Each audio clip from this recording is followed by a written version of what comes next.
this way. We went through quite a process trying to figure out what the infected were going to be. A very big directive from the very beginning was they're not zombies. The early inception for it really came from a BBC video we saw called Planet Earth, where they were talking about a cordyceps fungus. As soon as we saw it, we were intrigued by the idea of what if it jumped to humans? In what interesting ways would it take over a human body and then force it to spread that infection? And we figured that the real evil in the game is the fungus. It's not the people. We want to see what kind of choices a human makes under that kind of pressure. There's him. So as we're trying to develop the look of the infected, we went through so many different iterations, some that looked really alien and subhuman, some that looked just essentially like zombies, and we couldn't find like an original place for them. But one of our concept artists took a bunch of images of diseases or images of fungal overgrowth, and he kind of mashed it all together and he threw it on this person. It was definitely very challenging to try to convert that 2D concept into 3D, getting kind of the feeling right from all different angles. This isn't some decaying corpse on the ground. This is a living thing that's going to be coming after you in the world. And it seemed so creepy and so unique that right away we gravitated towards it, and it's like, this is our base infected. Everything should kind of come out of this look. They use a form of echolocation to track down their enemies. Just like bats or even some blind people can see by making a clicking sound. They're like, oh, what if they make this sound and now they can see in the dark? A sound that on its own wouldn't be very scary. And then to associate it with something that people in this world are very fearful of, so that as you're exploring an environment, all of a sudden you hear this click and you're seeing everybody just get frightened, just everybody duck, everybody hushes.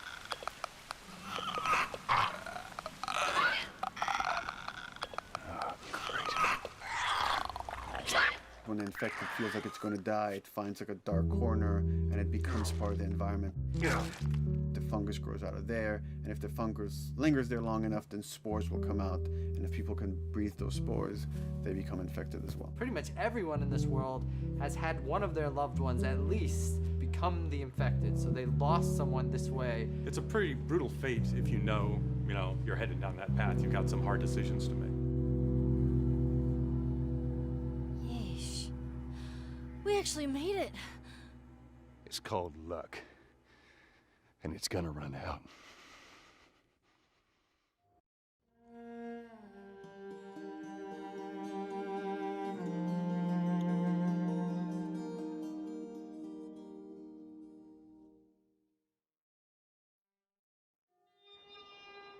Why would they mow down all these people?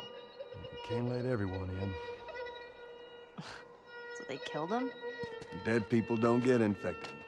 It's kind of shitty. The Last of Us really has been a story of contrast. It's some pretty dark themes, but they're juxtaposed against an aesthetic that we find very beautiful. That contrast is visual, but it's also in the environment. The world we decided was actually its own character.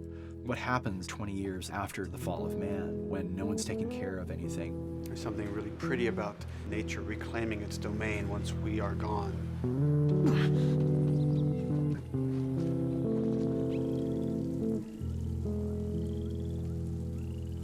So everything we're doing in the environments is relating back to what you should be feeling in the story or what's happening to these characters. You as a player, you as Joel, you can look at these things and reflect about how much we've built and what we've lost.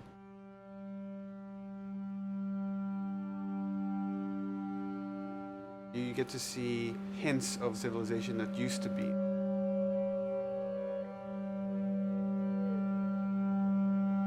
Each level has, a lighting artist, a modeler, and a texture artist, and we all work together. This was the block mesh that they gave me, and it set the interior of a building. I had to be mindful of where I had set the lighting up in the color script, how it would be coming through the windows and lighting this area, which would give us this concept. I keep everything on separate layers, so say if they don't want the guys in the concept, I can take them out, or if they don't want the closet there, I can take that out really easily. Keep everything really flexible. Well, Naughty Dog, we really try to cultivate a culture where anybody is encouraged to criticize anybody else's works. And we find that the more we do that, the better the game gets. We don't have a lot of meetings because most of the meetings are you and 2 other people hanging out at somebody's desk. If you need something to get done, you just go find that person and you talk to them about it. So, dude, I was actually trying to figure out right here, there should probably be some dead foliage. It might be cool to see some of the dead stuff around the edges of the green or like even spilling out into the street. Maybe what we do is, in some of these areas, we use it as like a transition from the actual concrete up to the side of the building. So like they're almost sitting on top of a bed of dead foliage, like that really rich kind of like orangey brown color. Sienna or something would be nice. Something real cheddary. That's how you know you're done. The end product often ends up being stronger because that bouncing back off somebody else gives you a result that maybe you wouldn't have even thought of in the first place. All right, here's the bridge. That's our way out of here. Mandatory evacuation. Evacuate to where? What do you think? Quarantine zone. See, some places got a heads up before the infection showed up. Most didn't. We consciously take in consideration lighting in the beginning. I've never ever focused so much on lighting and how much sensitivity there is to that here. Did you talk to the character artist about her hand? So her face is getting a lot of speck, but then her arm is just like bone dry. You think something we can tweak in shader? We'll have to send back to character team Michael to take a look. I can play with the lights and see if that creates more like spec. Yeah. So all the characters cast soft shadows onto the environment. Even when there is no direct sunlight or no direct light sources, we still have nice fuzzy shadows. Damn, that's quite a drop. If you shine a light on a red wall, it will bounce the red lighting of the whole environment, making it red. Everything should have a bounce lighting. Otherwise, the world is gonna feel dry and unrealistic.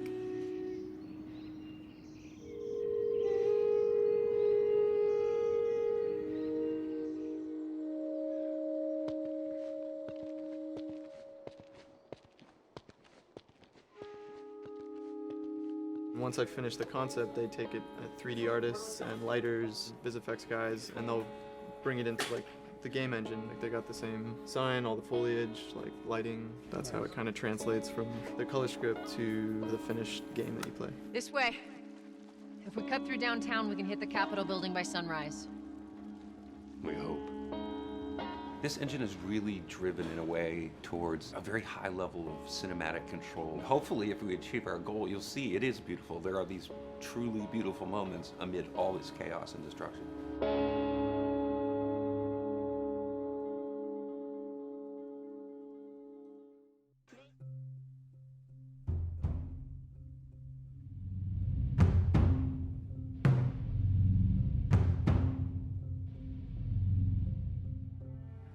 We really want to make sure that there's that contrast between the negative space and then the high tension spikes. You need the exploration, you need the scavenging, you need something to say like, okay, I'm setting a certain tone and a patina here so that then we can contrast that with some stark like changes. We need the intensity to strike a different chord. That only works if you have the negative space to play off of. We wanted you to be forced to make some choices in the world that showed how depleted the resources were. You know the drill. Look around, see if there's anything we can use. And we really wanted to give you a reason to go explore this space. It's like, well, you need to look for supplies that will help you survive another day in this world. Throughout the world, the player finds all sorts of different pieces of items, such as rags, alcohol, bits of broken blades, bindings, and you can combine these together in different ways in order to create items that are useful for surviving in this world. Some items in the recipes require the same combinations of things or the same types of resources, so you have to make this choice. Do I want to go offensive with it? Do I want to go defensive with it? I can find a bottle of alcohol and some rags, and I can create a Molotov cocktail from it. That's going to help me take out a couple guys if I use it appropriately.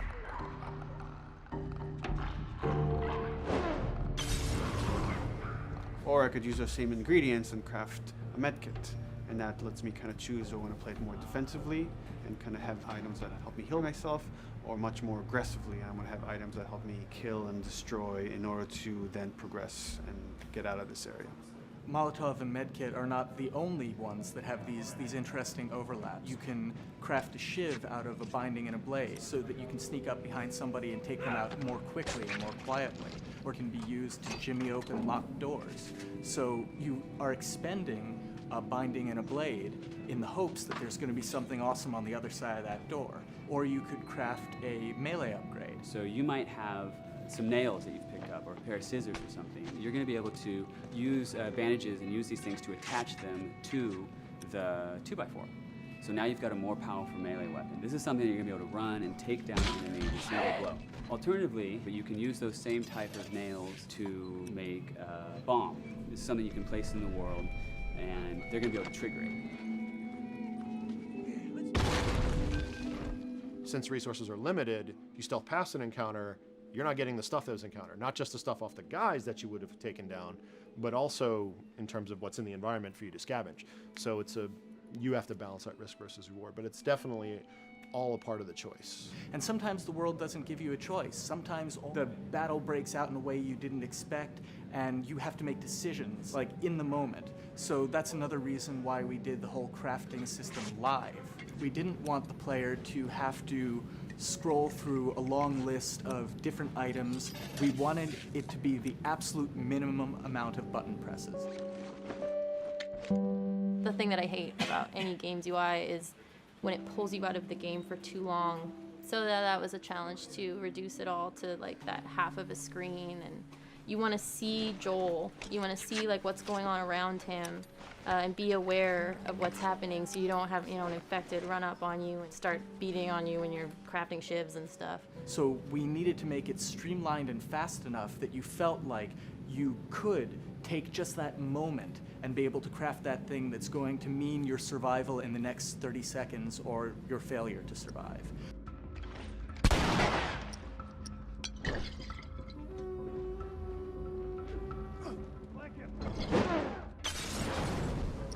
The brutality of the encounters is allowing us to reach into the tone of the survival aspect of the game. When something comes up in their way, whether it's a human or infected, then Joel and Ellie, you hear them whisper to each other and you see their animations change. Everything, their whole demeanor reacts to the scenario in front of them. And that's the same feeling we want you to have when you're holding that joystick. It's just like, oh, okay, what do I have in my inventory? How many are there? Where are they at? Locate them and try to figure out, okay, what are we gonna do? Joel, there's something over there.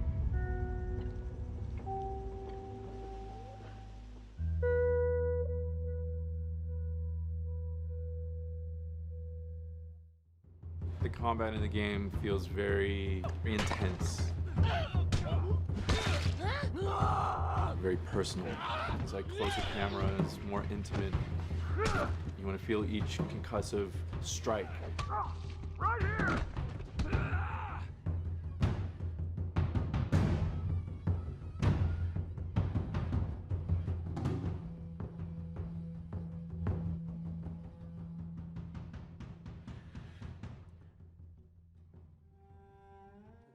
People you're fighting in this world are no different from you. They're survivors just like you. They're trying to find anything to get by.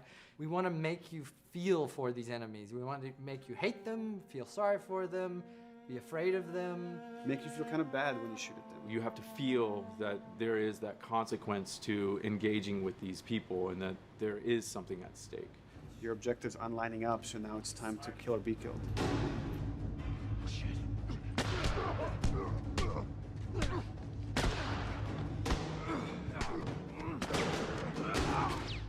We do have a lot of contextual moves. That's when, the characters interact with their environment while they're fighting each other. So you slam a guy against a wall, a guy slams you against a wall.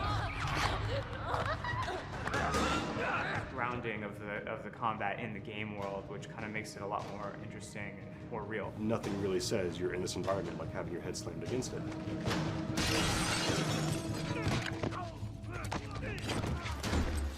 stealth component is a big part of using the environment, like finding intelligent places to hide that give you flank groups. And the AI analyze the space that they're in, and they know, like, here's a place to hide that will allow me to flank the player and come around the side he's not looking. The space you're playing in is an extra character, and it's going to change the dynamic of every combat that you play. And then when an encounter happens, we want things to slow down. I'm going to use this thing that we call listen mode. Lets Joel kind of focus his attention, his hearing. I'll check out this area. Go check over there. If a guy's knocking a can over or he's speaking, I'm going to kind of see a visual representation of that sound in front of me. It lets me kind of know where guys are in the world. But that lets us build tension. And that lets me now look at Ellie and see where Ellie's at and kind of approach the situation carefully.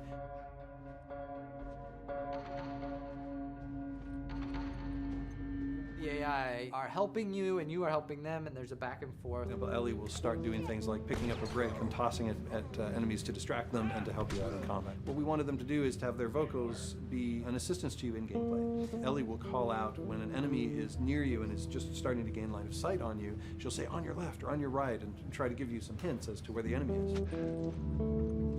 Hey! So when I'm in a jam as Joel, and I'm pinned to the ground by a clicker, Tess might come in and like shoot an infected right off of me. And it's like, cool, I'm relying on them and they're relying on me, and I feel like I'm working through this space together with them.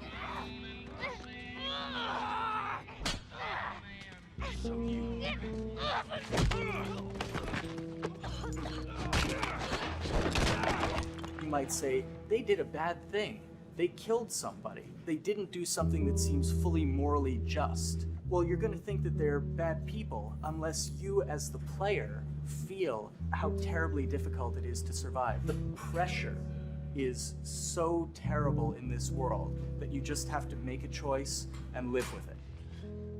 Right now, I'm gonna jump down there and I'm gonna clear us a path. What about me? You reckon you can handle that? Just so we're clear about back there, it was either him or me.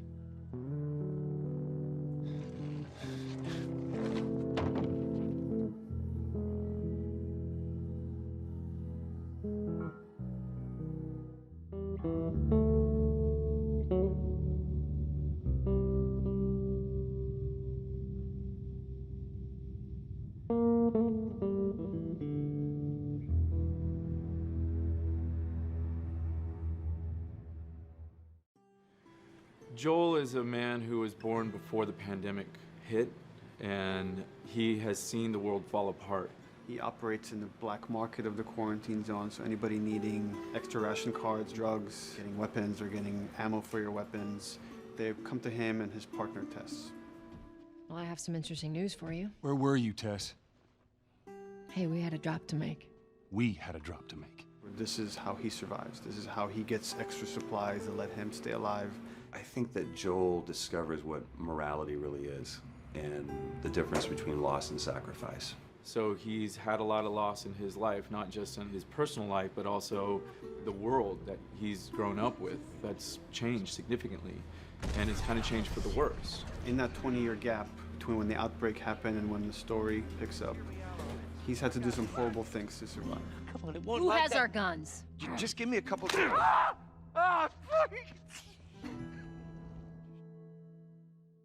And then Ellie was born after the pandemic and born inside of the safety of the quarantine zone. She's lived for 14 years in this quarantine zone and hasn't known anything outside of those walls.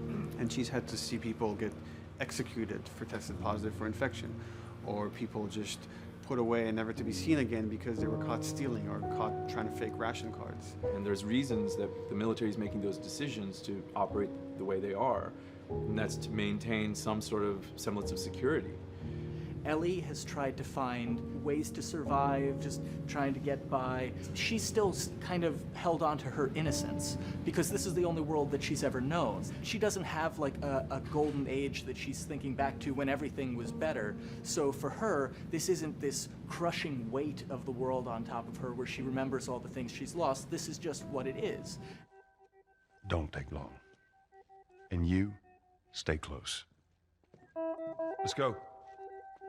When she meets Joel and Tess, it's a whole new world. It's like inside the quarantine zone is bad, but outside those walls it's even worse. Once she's paired up with Joel and they start going on this journey, they start by not really trusting each other. But she knows that she has to rely on this guy in order to survive in this world.